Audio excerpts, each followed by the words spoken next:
gue Steven, balik lagi ke sesi self improvement. Di video kali ini adalah update dari video yang sebelumnya, dimana pada video sebelumnya kita lagi mencoba untuk belajar bahasa Jepang. Nah, di video kali ini gue bermaksud buat membagikan ke kalian semua apa aja sih yang udah gue dapet dari beberapa hari ini selama gue belajar bahasa Jepang. Nah, yang pertama mau gue ajarin adalah beberapa kata-kata atau mungkin kosakata ya lebih tepatnya, yang bisa dibilang simple, tapi menurut gue udah bisa dipakai di kehidupan sehari-hari. Kosakata pertama yang mau gue ajarin adalah perkataan sehari-hari yang mungkin bisa kita pakai. Yang pertama adalah konnichiwa, yang artinya adalah hello dalam bahasa Inggris atau halo dalam bahasa Indonesia. Yang kedua adalah hajimemashite, yang artinya adalah nice to meet you di dalam bahasa Inggris atau senang bertemu denganmu dalam bahasa Indonesia. Yang ketiga adalah dozo yoroshiku, yang artinya adalah pleased to meet you dalam bahasa Inggris atau senang bertemu denganmu dalam bahasa Indonesia. Nah, kalau kalian perhatiin, arti dari hajimemashite dan dozo yoroshiku itu kenapa sama ya? Itu beda atau enggak? Artinya mungkin sama, tapi yang berbeda adalah penggunaannya atau kapan pemakaian kata-kata tersebut dipakai. Biasanya hajimemashite dipakai di awal kalimat dan dozo yoroshiku dipakai di akhir kalimat. Nah, mungkin ketika dalam percakapan, contohnya seperti ini: konnichiwa, hajimemashite, watashi wa Steven desu, dozo yoroshiku. Nah, di kalimat ini mungkin dozo yoroshiku artinya akan lebih tepat adalah senang berkenalan dengan Anda, karena dari kalimat yang tadi saya katakan artinya adalah konnichiwa hajimemashite watashi wa Steven desu, dozo yoroshiku.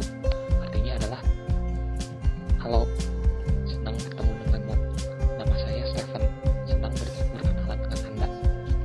Nah, itu adalah contoh percakapan yang bisa kalian katakan ketika kalian berkenalan atau pertama kali bertemu dengan seseorang. Jadi kalian bisa ganti dari perkataan tadi dengan nama kalian. Nah, selanjutnya gue mau menjelaskan apa itu hiragana dan katakana. Nah, bahasa Jepang itu ditulisnya menggunakan hiragana dan katakana. Jadi bisa dibilang hiragana dan katakana itu adalah alfabetnya bahasa Jepang. Kalau kita kan alfabetnya dari A sampai Z. Nah, kalau simpelnya kita bilang bahasa Jepang itu alfabetnya hiragana dan katakana. Nah, tapi apa sih bedanya hiragana dan katakana? Nah, hiragana biasanya dipakai buat menulis kata-kata asli Jepang. Sedangkan katakana dipakai untuk menulis kata-kata terapan dari bahasa lain. Nah, berikut di bawah ini gue bakal kasih contoh hiragana yang udah gue tahu. Nah, ini adalah contoh dari hiragana yang dipakai di dalam bahasa Jepang. Nah, umumnya hiragana ini terdiri dari A, I, U, E, O.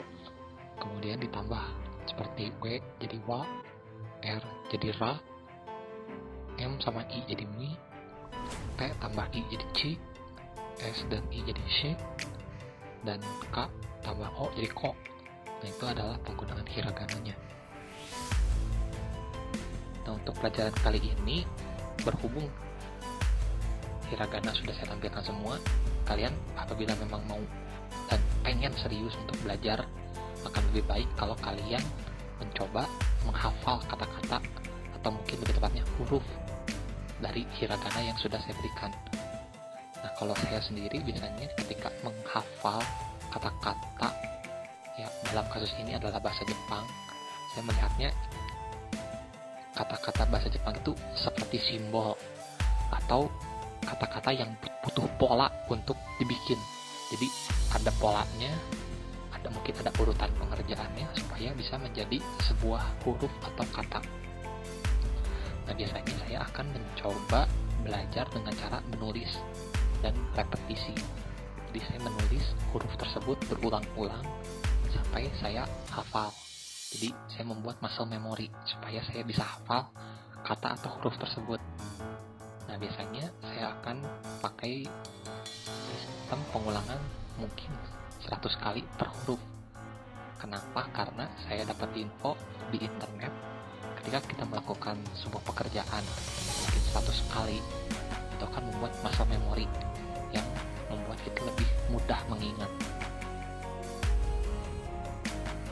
Kosakata berikutnya yang akan saya ajarkan adalah ini. Yang pertama adalah Ohayo, atau dalam bahasa Inggris adalah artinya good morning atau selamat pagi dalam bahasa Indonesia. Tetapi Ohayo juga ada yang disebut Ohayo gozaimasu. Itu artinya tetap sama, tetapi yang berbeda adalah pemakaiannya. Nah, berikutnya ada arigato dan arigato gozaimasu.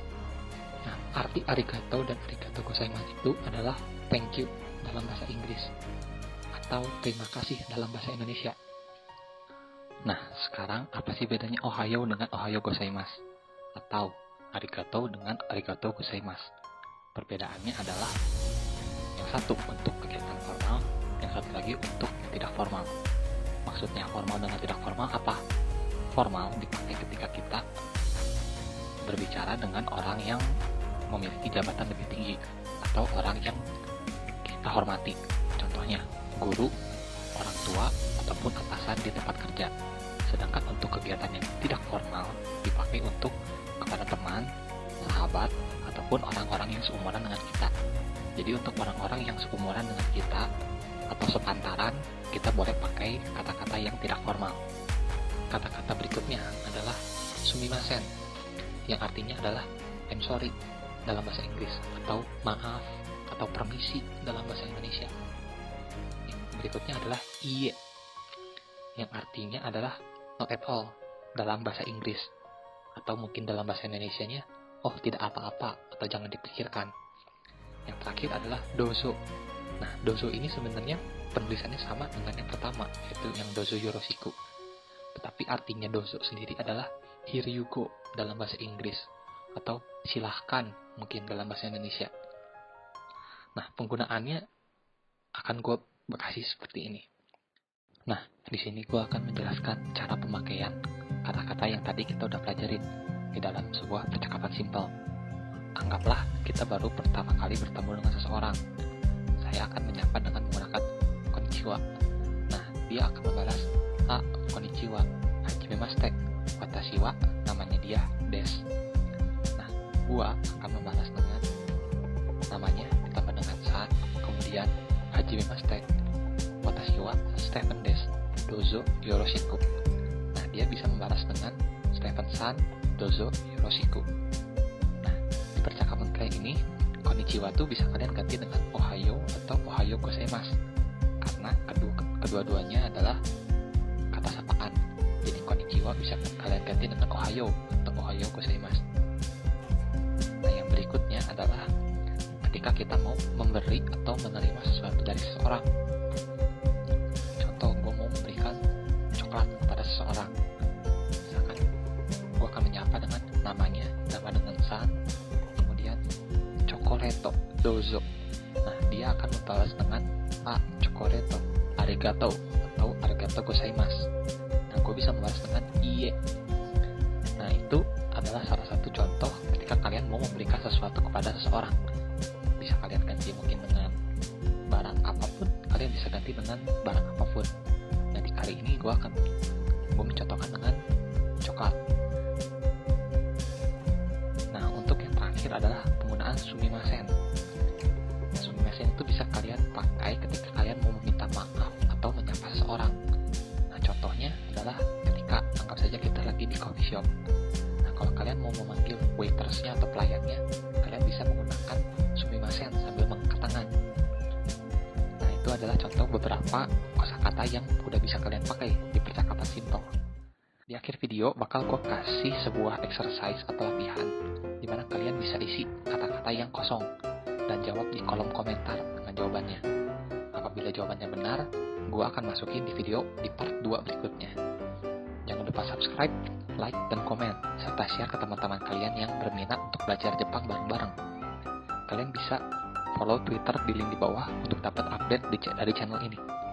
Dan Discord untuk kalian yang mau join community.